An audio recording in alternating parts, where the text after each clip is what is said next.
Welcome to Drunk Bible Study.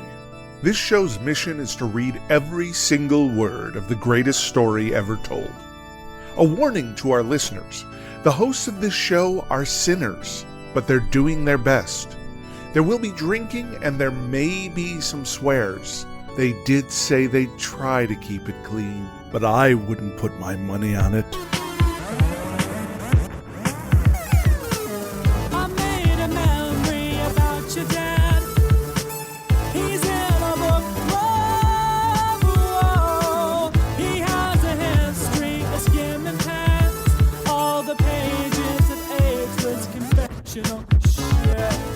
I'm Emily, and this is Drunk Bible Study, where my good friends Dedeker and Jace teach me, a born and raised atheist, all about the Bible. I feel like every week this is like a nice respite, like a nice moment of being able to unwind a touch, take a breath. It's been an intense week in general for the world. Yeah, but gosh. Here we are. I feel like we keep saying, like, boy, it's been a week. Every single week for months and event or years. Well, that is sort of... Well, the world needs more drunk Bible study. It really does. I know I do. Everyone in the world had an opportunity to just kick back with friends and read an ancient text while drinking and only taking it semi-seriously. Yeah. The world would be a better place. Yeah, for sure. They should invite us to the UN. I agree. NATO. Clean that place right up. Get it straightened out here. The EU. Heck, put us in front of Putin. Actually, no thank you. No, thank you. No, thank you. Right, but yeah, no, thank you. We are in front of Hosea. We are in the very exciting world of the minor prophets where fast-paced, never know what's going to hit you. I wonder... Never know what kind of haircut people are going to have. I wonder, oh God, the haircut, gosh. It's just coming at you. I wonder what Hosea would think about being, called a minor prophet. I feel like he would not appreciate that very much. Just learning about him a little bit last week. Yeah, are we going to go down in history as minor podcasters? Probably, for sure. Yeah. If we make it into the book at all. Into the book of podcasters. Right, like only 12 prophets. I imagine there were, remember when they who was it? Someone rounded up like 100 prophets in a cave or something like that. Oh, right. It was they don't even get names. I think it was Right? Samuel who did that. Yeah. They didn't even get a name drop. Yeah, he was like trying to shelter them. Right, exactly. So yeah, I don't know. Who knows? Who knows if we would even make it into the 12 minor prophets or if we're just the 100 podcasters in the cave, Who gets killed. Right. Yeah, but with those 100 podcasters in the cave, they probably all pod faded, prophet faded. Yeah. Many of them may have. And at least we're not. I'd say we might as well. Yeah, we might as well be at least a minor. We'll see. We'll see how our podcasting goes. Yeah, you know what? I'd be honored to be at least a minor podcaster in the annals of history. Yeah. Totally. Yeah, hear that, Hosea? You should be grateful. You're right. To even be in the minor prophets. 100%. I'm trying to remember again, as always, what happened. All that I can remember is for our bonus episode, I was looking up stuff on the object lesson for Hosea, and it was one of those object lessons that we found where somebody was putting like iodine on a nice white cloth. Oh, like the Sunday school object lesson. Yes, correct. Right. And I don't know what it really had to do with Hosea, but yeah. Well, so we established right at the beginning, Hosea is a dude. Yes. Hosea was told by God to go marry a sex worker. Yes. And that's true. I guess kind of treat her maybe just like crap. Maybe just a promiscuous woman. We don't know. Right. That's why we cast Nelly Furtado in the role of the promiscuous woman. Yeah. And then in the role of Hosea, we cast Javier Bardem. And then the jury was a little out of what kind of hair does he get? Does he get bad, real sexy hair, or does he get real bad hair like in No Country for Old Men? Or James Bond. Think based on how he's acting, it's kind of combination James Bond, bleach blonde. Gosh, that's hard to say. James Bond, bleach blonde, No Country for Old Men, down cut. The middle. Yeah. Yes, over the ears, just real bad hair on Hosea. Maybe by the end of this book, if he turns things around and redeems himself, he'll get good hair, but I'm not counting on it. I'm not counting on it at all. But we'll see. Yeah, I would like it if he stopped using his kids and his wife as object lessons. But no guarantee. I mean, he's been fine to the wife, but the kids, he did name them things like "nobody loves you" and "you're terrible" and "not today, Yahweh," or whatever their names were. I forget. Just the way in which he speaks about his wife, or that God speaks about his wife, I don't know. I'm just, I'm not all for it, but whatever. we'll see what happens today. But I mean, to be fair, it is a very big change from what we read last time, in Isaiah, where it was, or not Isaiah? Who did we read? Jeremiah? Ezekiel. No, wait. Oh Jeremiah? Ezekiel? They all run together now. Oh, dear. All wrong. 100% wrong. Oh, my gosh. Yeah. But remember in that one, we had this whole thing about, Israel is the tiny child covered in salt that was groomed and then wasn't faithful and now is getting thrown out on the street. Yeah. Whereas this is like a very different thing of like marry a woman who's already promiscuous or maybe a sex worker. And then she cheats on you and you stay married to her and you're good to her. So it is very different from that, at least. Yeah, that's true. From what we've gotten so far. So yeah, I guess we gotta like applaud what we can in this book.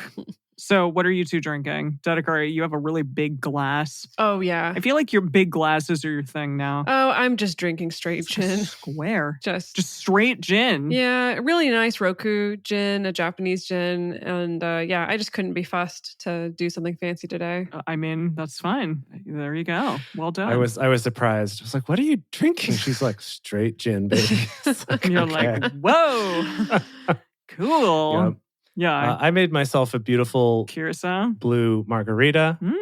Yeah, with some blue Curacao in it. Well, margarita with a salted rim. It's quite delightful. We have some fancy sea salt that I used on here. Ooh, yes, quite beautiful. What about you, Em? I'm continuing on my spicy kick.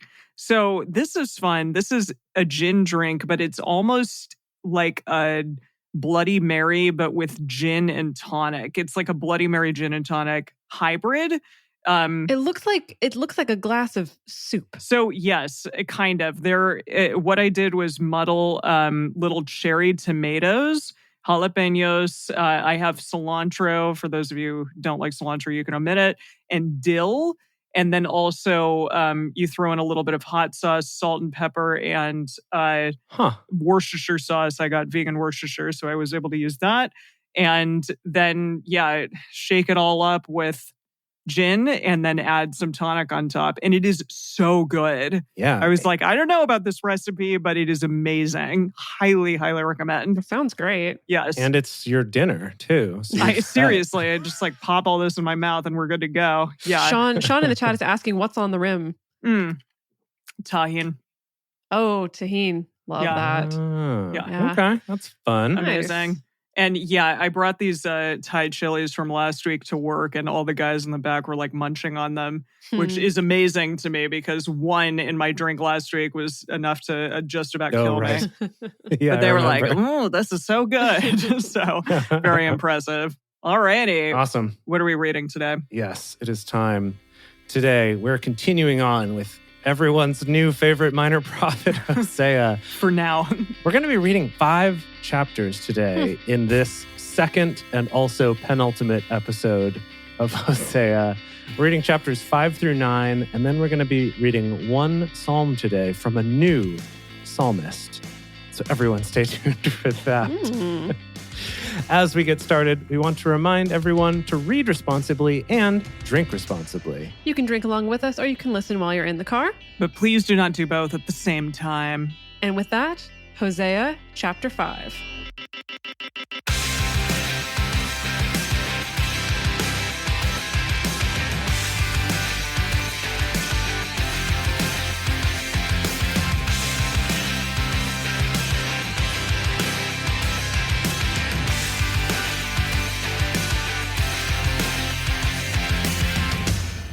Listen to this, you priests. Whoa. Listen.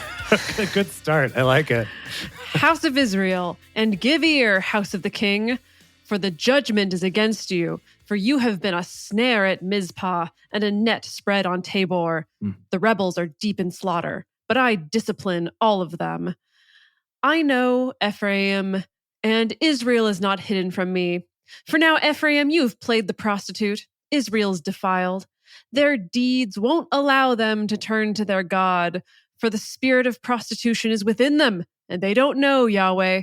This is our first reference to the spirit of prostitution. I kind of like that. Wait, the spirit of prostitution. Yeah, Love it. Yeah, Yeah. like the essence. Now, Indeed. Hosea was like, is this like the divine spirit of prostitution, or is this more just like sort of the whiff of prostitution? You know, like the The essential oil of Yeah. prostitution. right, yeah. There you go. And they don't know Yahweh. The pride of Israel testifies to his face. Therefore, Israel and Ephraim will stumble in their iniquity. Judah also will stumble with them. They will go with their flocks and with their herds to seek Yahweh, but they won't find him. He has withdrawn himself from them. They are unfaithful to Yahweh, for they have borne illegitimate children. Oh, God forbid. Now the new moon will devour them with their fields. Spooky. is this like in, what is it, Majora's Majora's Mask? Mask, The yeah, the moon's going to come spooky down moon. and devour them. Yum. I love Nom, that nom, game. nom, nom. Yes. Blow the cornet in Gibeah and the trumpet in Ramah. Sound What's a cornet? like a trumpet, right? Kind of also like a Yeah, it's like a trumpet. the curly Q, the curly Q, boo boo. You know, The curly cue boop boo. I like that a lot. exactly. That's what a cornet it is. Now, okay, I have to point out that just the wildest thing just happened here. And that's that the language that you just read in the World English Bible is actually more modern than what's in the Message. Whoa! What does he Really? say? Yeah. So the Message says, blow the ram's horn shofar in Gibeah, the bugle in Ramah. I mean, I guess bugle is more modern. But the fact that yours were what? The cornet and what else? The trumpet. And the trumpet. I'm like, these are more common modern day terms. At least trumpet is. The shofar is probably more accurate, though. Probably, yeah. Well done, Eugene. Fine, Eugene, you win this one. Sound a battle cry at Beth Aven. Behind you, Benjamin. Okay, well, hold on. Pause. Oh. I have to go back to the Message because Okay. he just says, signal the invasion of Sin City. Oh, it's a party. Wow. Are we in Las Vegas or in Jerusalem? I mean, yeah. but Maybe neither. Where are we? maybe we're in Jerusalem, but we're going to invade Las Vegas. Doing a Vegas weekend, baby. Mhm. Yeah. Ephraim will become a desolation in the day of rebuke. Among the tribes of Israel, I have made known that which will surely be.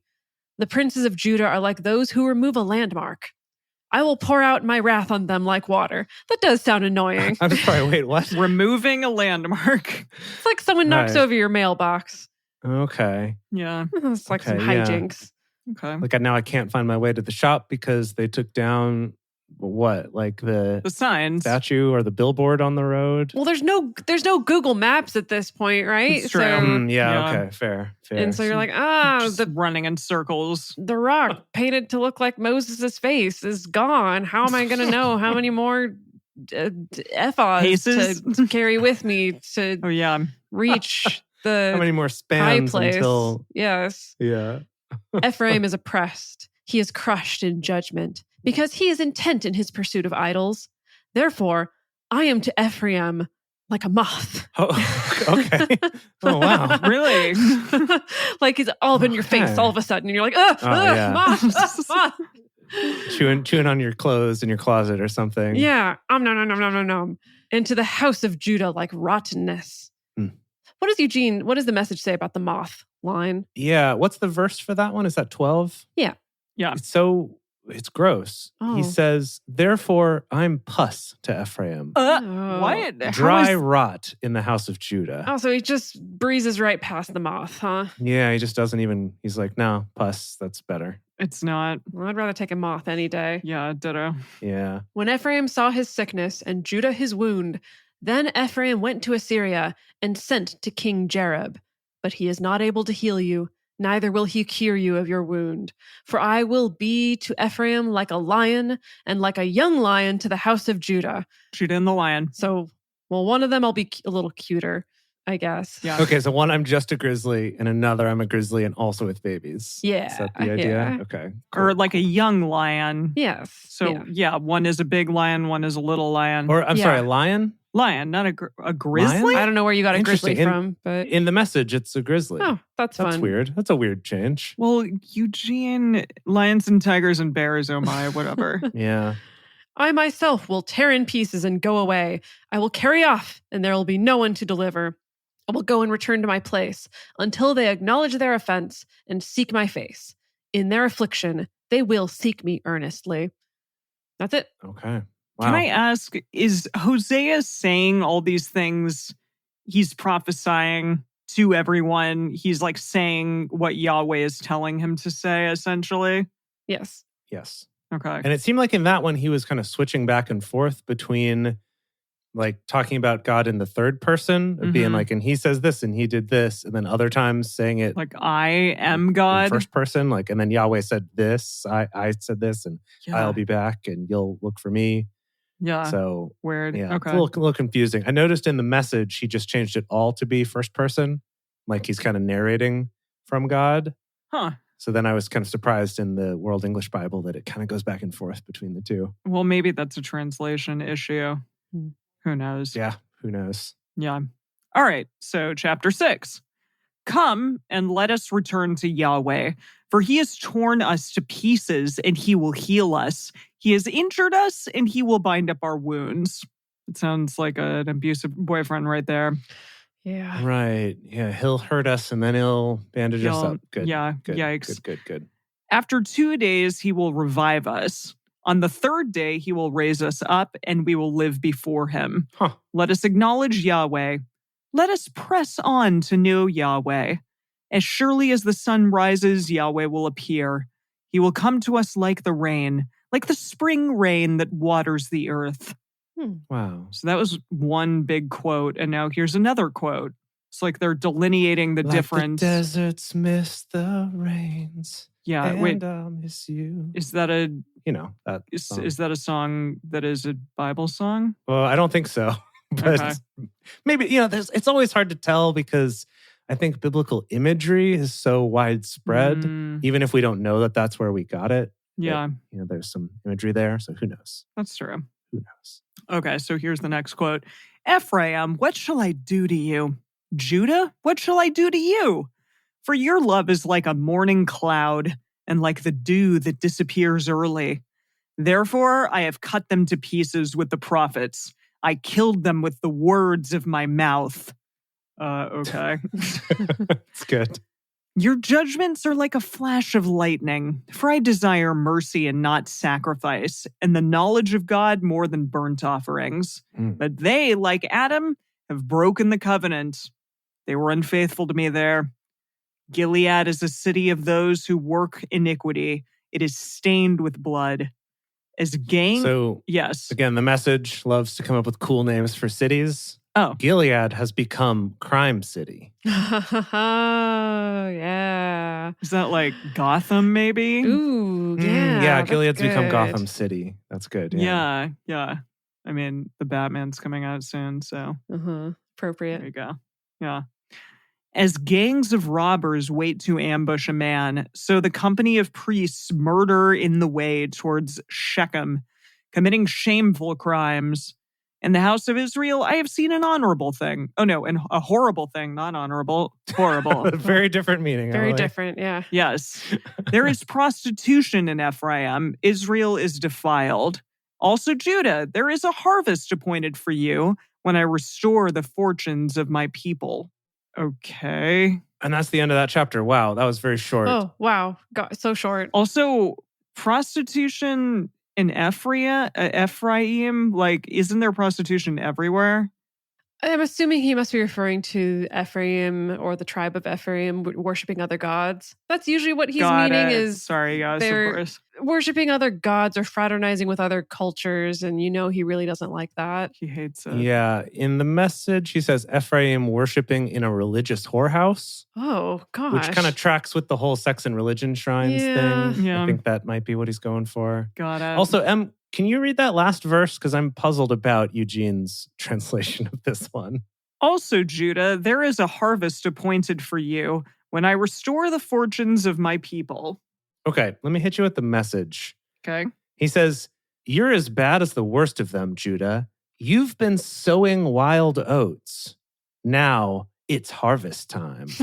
That's kind of a reap what you sow What? takeaway. But like the sowing wild oats is generally used as a euphemism for sleeping around. That's true. Yeah. And to say now it's harvest time is kind of like provocative rather than Yeah. like, I don't know. Maybe he didn't know what he was saying. I don't know. Maybe he just heard that term and didn't know what it meant. And or he's something. like, yeah. yeah. He had no idea. Wild oats. Everyone Mhm. hates wild oats. They're not as good as domesticated oats. I feel like we should do one more before doing. Yeah. Oh, yeah. For sure. Let's push through. Yeah. Okay. Yeah. Here we go. Chapter 7. I almost started reading the message. I just really wanted. No, really don't wanted do that. Okay. When I would heal Israel, then the iniquity of Ephraim is uncovered. Also, the wickedness of Samaria, for they commit falsehood. And the thief enters in, and the gang of robbers ravages outside. Gang of robbers. Cool. They don't consider in their hearts that I remember all their wickedness. Now their own deeds have engulfed them. They are before my face.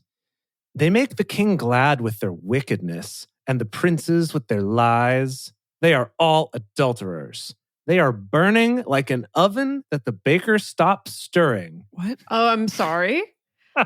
What? An oven that the baker stops stirring. Okay, so I'm thinking, is it an old-timey oven where we actually have to light it on fire underneath, right? And we have to tend to it? Okay. Is it that the baker's just forgotten his oven is actively on fire? So the bread never rises. Well, okay, hang on. So there's a comma after that. Let me read the rest of it and see if we can make sense of it. They are burning like an oven that the baker stops stirring, comma, from the kneading of the dough until it is leavened. The baker stops stirring from the kneading of the dough until it is leavened. Clear as mud to me, but okay. Okay, I really hope that in the message it's something Yeah, about come on. like leaving your cookies in the oven too long or That's good. That's good. Cookies. forgetting that you left the pot on the stove. Okay. Eugene. He doesn't know what to do with it. He says, they're a bunch of overheated adulterers, like an oven that holds its heat from the kneading of the dough to the rising of the bread. Yeah, he also doesn't know what he's talking about. doesn't know what he's I think I talking need okay, let's Eugene let doesn't us- know how bread works, and he also doesn't know what Yahweh was No. saying. No. Let's look that up in the bonus because I'm sure there's something we're missing about ancient forms of baking bread and making. having ovens and Dedeker, yeah. did you go through a bread making phase during like these last 2 years? I went through a bread making phase like 10 years ago before it was cool. So don't even talk to me about people baking bread. That's why I'm asking, because I feel like you would, Wow. and Yes. that you know what's happening here in a way that I do not. Uh I haven't made bread, is what I'm saying. no, making bread is great. Everyone should try it. I don't know why in the pandemic everyone was like, I'm gonna make sourdough because that's not a beginner bread. Oh, Yeah. So maybe that's why they were like, I have time to not beginner my life. Maybe. I think people were just getting a little too big for their baker britches early in the pandemic. Maybe. I don't know why. I don't know what it was. Like this weird collective mania about we have to make sourdough, even though I've never made bread in my entire life. But I'm not going to rant about bread right now. Let's just keep going. Okay. Okay. On the day of our king, the princes made themselves sick with the heat of wine. He joined his hand with mockers. What? Okay. For they have made ready their heart like an oven while they lie in wait. Their baker sleeps all the night. In the morning, it burns as a flaming fire. Okay, this metaphor is cannot- just... I think they got a little screwed up with this metaphor. They're trying hard, but I don't think that it's a good metaphor. It's like a fever dream. It is a fever dream. Yeah. It's like some ergot got into their bread, if you know what I mean. Uh-huh. They are all hot as an oven and devour their judges. All their kings have fallen. There is no one among them who calls to me. Okay. Sorry, we're going to keep going with these baking metaphors. Ephraim, he mixes himself among the nations. Ephraim is a pancake not turned over. Hold on. So it just gets like hotter and more intense on the bottom, and it's burning. Burnt on one side and raw and on the raw other on the side. There you go. Okay, new dish for the Archipelago Sandwich Pub. No, we can't make the burnt pancake. Yeah, It's gonna be But a can you good make a burnt pancake, pancake and make it good? Could you find a way to make it good? I don't know, Dedeker. I think that we're going to have to workshop that one. Yeah, time for experimentation in the kitchen. Yeah. Yeah, you could maybe, if you did like a charcoal pancake, but only on the one side with the charcoal, so it looks burned, but it's actually delicious. Oh, that's clever. Now, I am dying to know what the actual Hebrew word is here, because I don't think they had pancakes.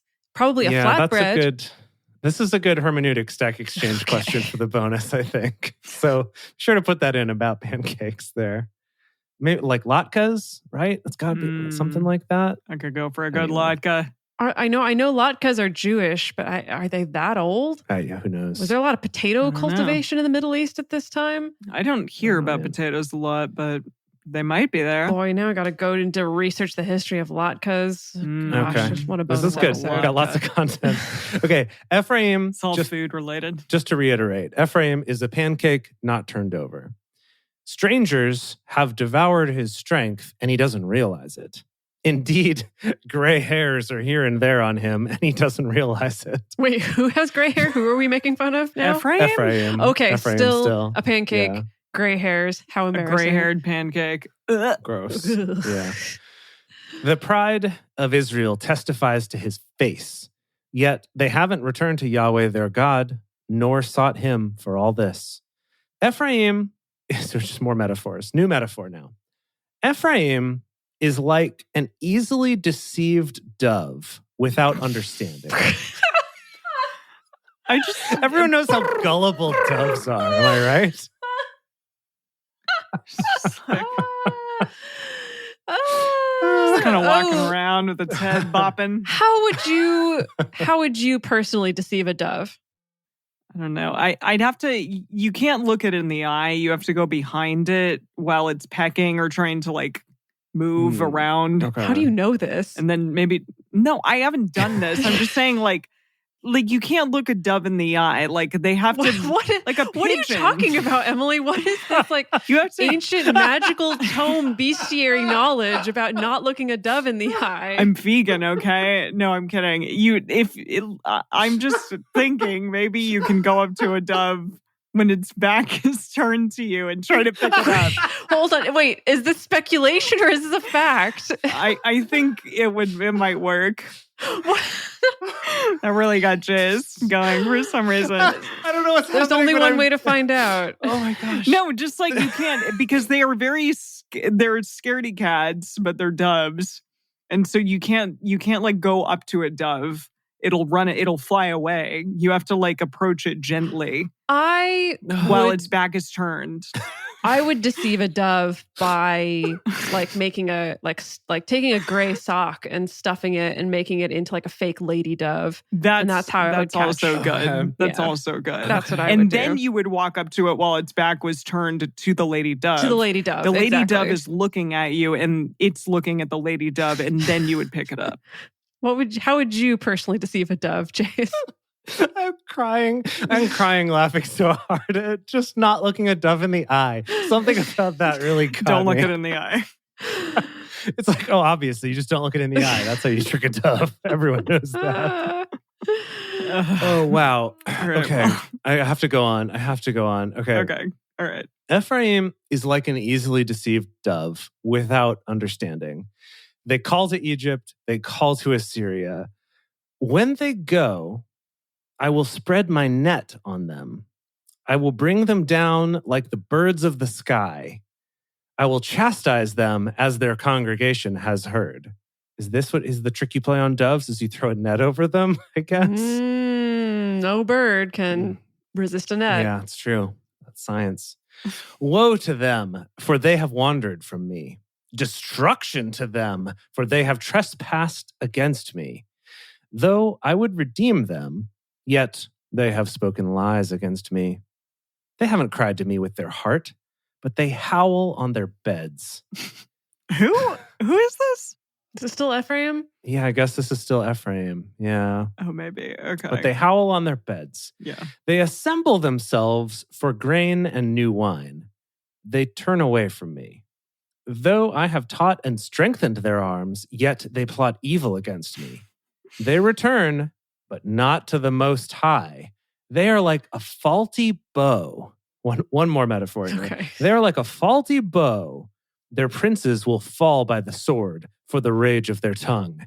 This will be their derision in the land of Egypt. Wow. The end of chapter. What a chapter. Yeah. 600 metaphors. I love that. Seriously. Sean in the chat was like, when doves cry, and they just referenced a prince. And so I'm like, yeah, Oh, yeah. there Prince it is. knows. There it is. Yeah. Prince knows about doves, that they cry when you look at them, so you can't look at them. I really like this. Annalisa says, we've got any kind of raven from way back in Exodus or Yeah. well, not Leviticus, Exodus, maybe. Wherever. Leviticus Yeah. somewhere. And then also you can't Deuteronomy.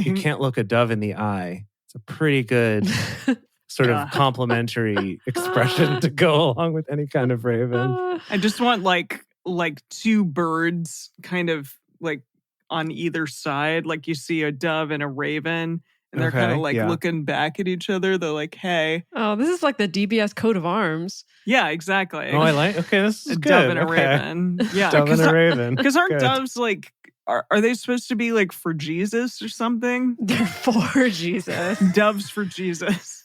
No, they show up a lot in the Bible, though. Yeah, exactly. There you go. But the main dove, the main famous dove that we've read so far is in Genesis in the flood, where Noah gets brought the olive branch from a dove brings an olive branch as like a sign that the floods have receded enough that there's land exposed again. Hmm. That was like the message of peace. That's why the whole olive branch is a peace sign, is supposedly from that story. Okay. And then also, doves were, I think, often used in sacrifice. Oh, that's Right? terrible. Oh yeah, we did have those in some of the offerings. But not ravens? No, because those are unclean. Okay. No kind of raven. Any kind of No. raven is unclean. Yeah. Doves are okay. Got it. Yeah. Okay. The way it was explained to me was, as far as the sacrifice economy goes, if you were a poor person, you could afford a dove. Like, you may not have flocks of sheep or Rams cows or whatever. or yeah. rams, but But you may have a you flock could of catch doves. a dove Yeah, because they're easily deceived. they are. All you have to do is don't look them in the eye, throw a net on them, done. Solved. Yeah. Or create Dedeker's like faux dove. Yeah, the lady dove, the decoy dove. Oh yeah, the sock dove. Faux lady dove. Yeah. The decoy dove. Like a decoy duck, but it's a decoy dove. Uh-huh. Yeah, exactly. Now I want you to like create a knitting pattern, Dedeker, and create this dove. What, a little dove to knit? Oh yeah. Yes. A decoy dove, yeah. Oh, Yes. wow. That's quite a project. Okay. I think you can do it. Yeah, stay tuned for the DBS merch store. You can buy Dedeker's knitting Decoy pattern dove. for a decoy dove. Amazing. Okay. Okay, wow. All right. We've got to take a moment to compose ourselves. Obviously, everyone probably just chugged their drinks during that Mhm. last chapter, so it's time to refill those. Mhm. And we're going to take a quick break to talk about some ways that you can support this show. The best way is just to tell your friends about it. We would love to have more people hanging out. We've been getting more people each week in our live shows, which you can get to at drunkbiblestudy.com/live. Check us out on Twitch. It's a ton of fun. We love having everyone here. And also just tell your friends about the show so they can listen to it on their own as well, even if they're not able to make the live shows. And if you really love us, if you really loved us, you would also support us on Patreon, which you can do at patreon.com/drunkbiblestudy. And as a thank you for becoming a supporter on Patreon, we have things like early releases of episodes, personal toasts on the show, Emily's drink recipes, and our undying love and affection. And we would really appreciate you for it. All right, folks, we're going to be moving along with Hosea chapter 8. Put the trumpet to your lips. Good. Something like an eagle is over Yahweh's house. Oh, wait. Something Exactly. like an Is eagle. it a dove? Is it a Who knows? dove? It's a bigger, louder dove. Let's see here. The message says vultures. Oh. NIV just says it is an eagle. It's an eagle. Let's see. King James says eagle. But the complete Jewish Bible says a vulture. So vulture or eagle or something like an eagle. Okay. Something like an eagle is over Yahweh's house because they have broken my covenant and rebelled against my law. They cry to me, "My God, we, Israel, acknowledge you. Israel has cast off that which is good. The enemy will pursue him. They have set up kings, but not by me." they have made princes, and I didn't approve. Jeez. Of their silver and their gold, they have made themselves idols that they may be cut off. Let Samaria throw out his calf idol. My anger burns against them. How long will it be before before thee are capable of purity? I'm assuming they meant that to be a they. They? For this is even from Israel. The workman made it, and it is no God. Indeed, the calf of Samaria shall be broken in pieces. For they sow the wind, and they will reap the whirlwind. Is this still that calf that they're pissed about? Oh, the golden calf? No, Yeah. I think this is one that belongs to Samaria specifically. But probably another calf idol of some sort. They could have been right? inspired by the Sumerian calf, Yeah. perhaps. Yeah. Yeah, that's true. I don't think Aaron sort of invented the idea of worshiping a calf. I think that was kind of just a popular thing in the area that he did that. Yeah. Yeah. You know, I want to hit you though real quick with the message. The thing about, you said planting wind and harvesting whirlwinds. Yeah. Eugene tried to make this metaphor clearer by saying, planting wind seeds, they'll harvest tornadoes. Okay. Excuse gotcha. you? Yeah. Uh-huh. If you plant wind seeds, there's a little known fact. If you plant seeds of wind, they will eventually grow into tornadoes. Yeah. Okay. There will be tornadoes like just coming up out of the ground. Out of Happens the ground, yeah. like lettuce. Yeah. all over the place. Wow. Mhm. Yeah. He has no standing grain. The stalk will yield no head. If it does yield, strangers will swallow it up. Israel is swallowed up. Now they are among the nations like a worthless thing, for they have gone up to Assyria, like a wild donkey wandering alone. Ephraim has hired lovers for himself. Oh, But although they sold themselves among the nations, I will now gather them. And they begin to waste away because of the oppression of the king of mighty ones. Because Ephraim has multiplied altars for sinning, they became for him altars for sinning. I wrote for him Okay. the many things of my law, but they were regarded as a strange thing. Such a strange thing. As for the Okay. sacrifices of my offerings, they sacrifice flesh and eat it, but Yahweh doesn't accept them. Oh, because Yahweh wants to eat it. Yep. Okay. Now he will remember their iniquity and punish their sins. They will return to Egypt. For Israel has forgotten his maker and built palaces, and Judah has multiplied fortified cities.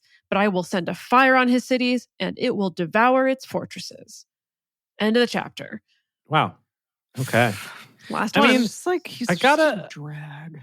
I appreciate Hosea for having short chapters, though. Yeah, they do move along. Yeah, I mean, we'll be done next week. It's fine. It's one of the things I always enjoy about reading Kurt Vonnegut books is he'll have chapters that are like a paragraph. And so it's like, oh, let me just make it to the end of this next chapter instead of staying up an extra hour like you would do if you're reading, you know, I don't know who writes long chapters. Anyone? I'm not going to say Stephen King. Maybe sometimes, but not I'm always. going to say Neil Stephenson. Oh, okay. Neil Stephenson has Okay. exceptionally long chapters in his books. Okay. But Vonnegut doesn't, and neither does Hosea. No. Thus saith Jace. There you go. Beautiful. All right. This is it for Hosea today. And then next week is it Yeah. for Hosea forever. Cool. I'm going to hit you with the message as soon as you finish this verse because it's really good. 9. Don't rejoice, Israel, to jubilation like the nations, for you were unfaithful to your God. You love the wages of a prostitute at every grain threshing floor. Okay, what? Okay. This is really good. Don't waste your life in wild orgies, Israel. Don't party away your life with the heathen. Come on. You walk away from your God at the drop of a hat and like a whore, sell yourself promiscuously at every sex and religion party on the street. Oh, there's multiple sex and religion parties on the same street. There are like 10. It's like Greek row in a college Yeah. town. It's like, We're gonna hit this one and then this one. Wow. yeah. Wow, Eugene. God, he's really bad at selling himself. Yeah. He Yeah. does not understand what the people want. Right. No. The threshing floor and the wine press won't feed them, and the new wine will fail her. They won't dwell in Yahweh's land, but Ephraim will return to Egypt, and they will eat unclean food in Assyria, like ravens. No, I'm kidding. No, But really. dang it, I was going to be excited. Yeah, seriously. Can't fake us out like that, Emily. Sorry. They won't pour out wine offerings to Yahweh, neither will they be pleasing to him. Their sacrifices will be to them like the bread of mourners. All who eat of it will be polluted, for their bread will be for their appetite. It will not come into the house of Yahweh. Whatever. Okay. I don't know what they mean by that. Just that you're going to have food, but it's not going to be Good because it's pleasing. not like the food in my house, which is better. I don't know. What will you do in the day of solemn assembly and in the day of the feast of Yahweh?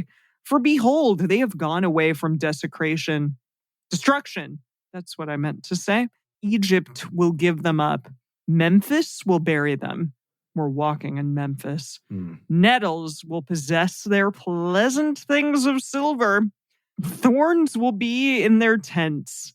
The days of visitation have come. The days of reckoning have come.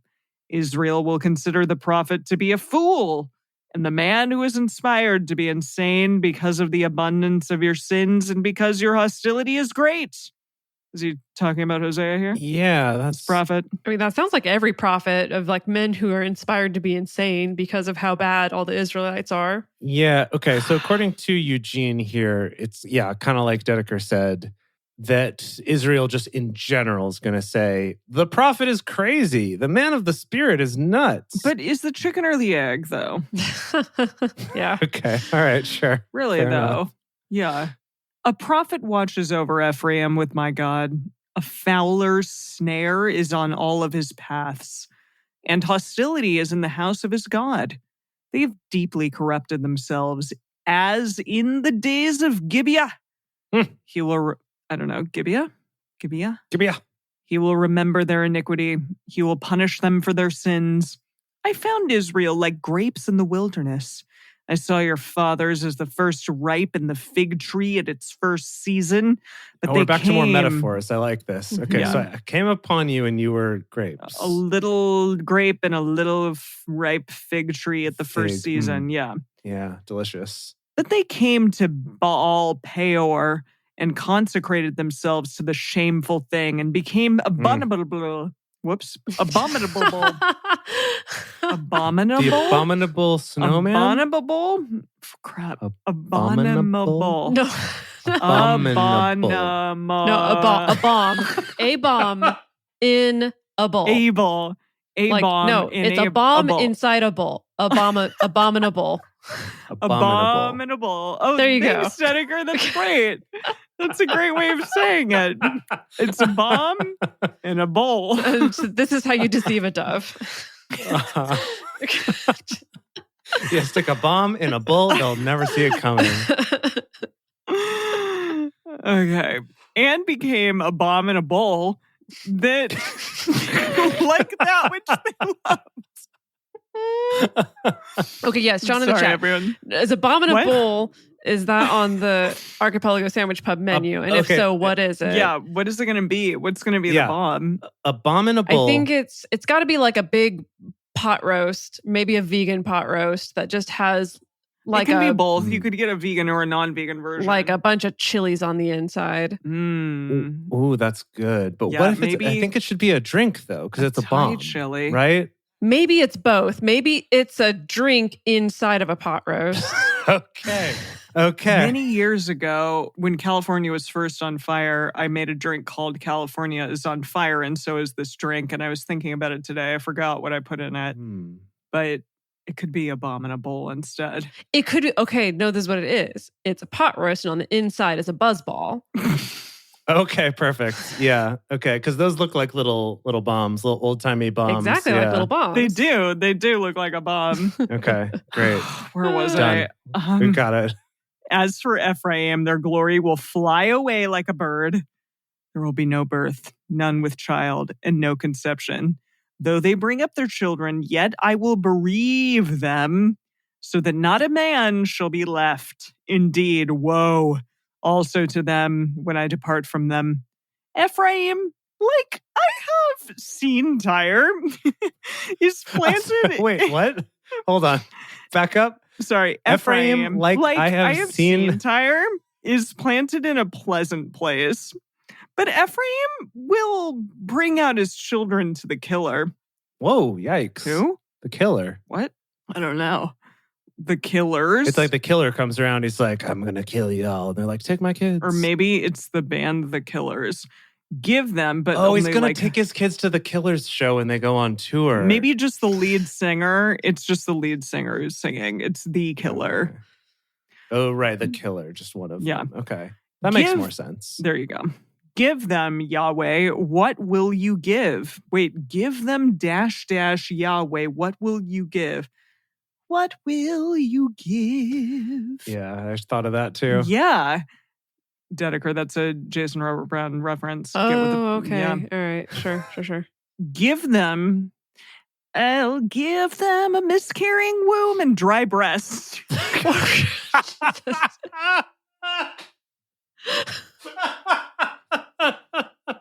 And I said, I'd rather have the moon. Yeah, okay. Perfect. For anyone who doesn't know, this is from Songs for a New World. Oh, it's that one. Songs for New World. Yeah. Right. That's what it is. But in that song, the things the person offers to give I'll give you a miscarrying womb and dry breasts. And Yep, that's 100% what's happening. I'm grabbing my breasts because that sounds painful to have dry breasts. Yeah. Okay. I'm ready for this musical, though. Can we just make a parody musical of Songs for a New World that we all rewrite it to be Hosea? There's a lot of amazing, we'll call it stuff here. Okay. Songs for a New Hosea. Songs for a New Hosea. Songs for a Minor Prophet. Ooh, that's good. It. Yeah, okay. Oh, that's good. That's good. Okay, so give them a miscarrying womb and dry breasts. All their wickedness is in Gilgal, for there I hated them. Because of the wickedness of their deeds, I will drive them out of my house. I will love them no more. All their princes are rebels. Ephraim is struck. Their root has dried up. They will bear no fruit. Even though they bring forth, yet I will kill the beloved ones of their womb. My God will cast them away because they did not listen to him, and they will be wanderers among the nations. It's this entire chapter / this entire book.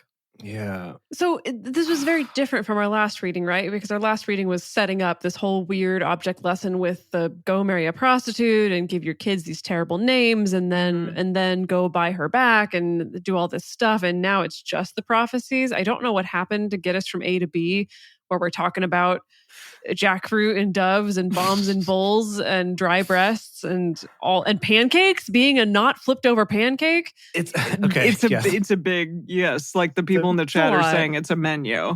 It's a menu of not that appetizing of meals. It's a menu of nonsense. If you think about it, though, in the other prophets, the major ones that we've read, they all kind of follow this similar pattern of I'm going to start off with some personal stories, and then I'm going to tell you about how bad everything's going to be, and then I'm going to tell you about how good everything's going to be after it's bad. So is that next week? We'll see. Maybe, right? Maybe we've just condensed that. And Hosea's like, look, we don't need to spend months on this. Let's just hit you with the main story points. He's like the Cliff's Notes of prophets. Oh, that's kind of nice. Hosea, Cliff, the prophet. Clifford, the prof. All right, we have a long psalm today. Yeah. All right, let's get on it.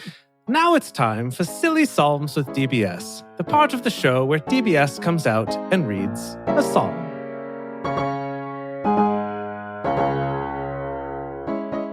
Psalm 89, a contemplation by Ethan, the Ezrahite. Who the heck is... Wait. This is like a kid that was in high school with me. Yeah. What? Ethan. Yeah. This is your friend Ethan from high school. He was a one-hit wonder. Got it. You probably didn't even know.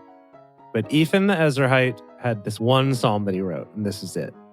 I will sing of the loving kindness of Yahweh forever. With my mouth, I will make known your faithfulness to all generations. I indeed declare, love stands firm forever. You established the heavens, your faithfulness. Oh boy, Jay. That was not on purpose. Your faithfulness is in them. I have made a covenant with my chosen one. I have sworn to David, my servant. Are we talking as Yahweh now? I think we're being God. Okay. I have sworn to David, my servant. I will establish your offspring forever and build up your throne to all generations. Selah. The heavens will praise your wonders, Yahweh, your faithfulness also in the assembly of the holy ones. For who in the skies can be compared to Yahweh? I'm kind of doing him as like a wide-eyed youth. Wow. Nice. Yeah. Who among the sons of the heavens Who among the sons of the heavenly beings is like Yahweh, a very awesome God in the council of the holy ones? So awesome. To be feared above all who are around him. Yahweh, God of armies, who is a mighty one like you? Yah, if I can call you that. So that's not, I made that up. Yah. Yeah. Your faithfulness is around you. You rule the pride of the sea. When its waves rise up, you calm them. You have broken Rahab in pieces, like one of the slain. You have scattered your enemies with your mighty arm. The heavens are yours. The earth also yours. The world and its fullness. You have founded them. You have created the north and the south. Tabor and Hermon rejoice in your name.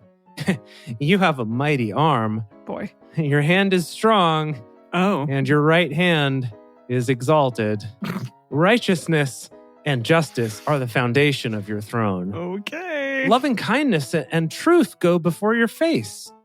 Blessed are the people who learn to acclaim you. They walk in the light of your presence, Yahweh. In your name, they rejoice all day. In your righteousness, they are exalted, for you are the glory of their strength. In your favor, our horn will be exalted. Our shield belongs to Yahweh, our King to the Holy One of Israel. Then you spoke in vision to your saints and said, I have given strength to the warrior. I have exalted a young man from the people. I have found David, my servant. I have appointed him with my holy oil. What is this voice for God? This is new. I am a holy oil god. This is Ethan, the wide-eyed child, doing an impression of God. Oh, okay, great. Yeah. As you were. Okay, yeah. I have found David, my servant. I have appointed him with my holy oil, with whom my hand shall be established. My arm will also strengthen him. No enemy will tax him. Okay. Totally tax exempt because he starts a religion. That makes sense. Definitely. Yeah, that makes a lot of sense. No wicked man will oppress him. I will beat down his adversaries before him and strike those who hate him. But my faithfulness and my loving kindness will be with him. In my name, his horn shall be exalted. Wink. I will set his hand also on the sea, and his right hand on the rivers. He will call to me, You are my Father, my God, and the rock of my salvation. I will also appoint him my firstborn, the highest of the kings of the earth. I will keep my loving kindness for him forevermore. My covenant will stand firm with him. I will also make his offspring endure forever. I feel like right now Ethan is just role-playing with David, where Ethan is being God, is being Yahweh, and now finally responding to David about how much he loves his favorite boy, David. That's the scene that's playing out in my head. That's fun. Okay, see, I was thinking this is more like David is doing like a puppet show, explaining to other people the relationship between God and David, or something like that. That's also good. Also amazing. For a school project, I'm assuming. Of course. Yeah. Wait, David's school project? No, Ethan's school project. Got it. Okay. I'm assuming this is like happening well after David. Okay. Or maybe during the reign of David later on, but you know, it's got a school project. Like do a performance about the story of David and why he's our king. Okay. Okay, we got a lot to go. Okay, yeah. I will also make his offspring endure forever, and his throne as the days of heaven. If his children forsake my law and don't walk in my ordinances, if they break my statutes and don't keep my commandments, then I will punish their sin with the rod and their iniquity with stripes. But I will not completely take my loving kindness from him, nor allow my faithfulness to fail. I will not break my covenant, nor alter what my lips have uttered. Once I have sworn by my holiness, I will not lie to David. His offspring... Couldn't lie to him. No, Don't not you him. dare lie to David. His offspring will endure forever, his throne like the sun before me. It will be established forever like the moon, the faithful witness of the sky. Selah. Selah. But you have rejected and spurned. You have been angry with your anointed. You have renounced the covenant of your servant. You have defiled his crown in the dust. You have broken down all his hedges. He spent a lot of time trimming those. Wow. You have brought his strongholds to ruin. All who pass by the way rob him. He has become a reproach to his neighbors. You have exalted the right hand of his adversaries. You have made all of his enemies rejoice. Yes, you turned back the edge of his sword and haven't supported him in battle. You have ended his splendor and thrown his throne down to the ground. You have shortened the days of his youth. You have covered him with shame. Selah. How long, Yahweh? Will you hide yourself forever? Will your wrath burn like fire? Remember how short time is. For what vanity you have created all the children of men. What man is he who shall live and not see death? Who shall deliver his soul from the power of Sheol? Selah. I feel like this little kid just got very deep all of a sudden. Oh, yes, very, very much so. Very wise for such a young child. Lord, where are your former loving kindnesses, which you swore to David in your faithfulness? Remember, Lord, the reproach of your servants, how I bear in my heart the taunts of all the mighty peoples, with which your enemies have mocked, Yahweh, with which they have mocked the footsteps of your anointed one. Blessed be Yahweh forevermore. Amen and amen. Wow. Cool. Yeah. Wow. Well, so this kid must be one of those minor prophets that didn't make it in the books, right? Oh, like a teeny tiny boy prophet. Baby prophet. Yeah. He's one of those cave prophets. Like, we're a cave podcast. You know, he's one of those. The cave cast. The cave cast. Yeah. Good. Yeah. Okay. And that's it. We got to bring this to a close. All right, everyone. Thank you for joining us for Bible study today. If you want to join the audience in our live stream shows, follow us on Twitch at Drunk Bible Study or go to drunkbiblestudy.com/live. If you want even more Drunk Bible Study, including early releases, cocktail recipes, personal toasts on the show, and more, become one of our patrons at patreon.com/Drunk Bible Study. If you enjoy the show, take a moment to subscribe and write us a nice review on iTunes, letting other people know what you like about it. You can also join fellow listeners in the Drunk Bible Study Fans and Fellowship Facebook group. Find us on Twitter at Drunk Bible Cast, on Instagram at Drunk Bible Study, or send us an email to info@drunkbiblestudy.com. Drunk Bible Study is created and produced by Jace Lindgren, Dedeker Winston, and me, Emily Matlack. Our theme song is Book Club by Josh and Anand from their album Home of the. For more information, visit us at drunkbiblestudy.com. I made a memory about your dad.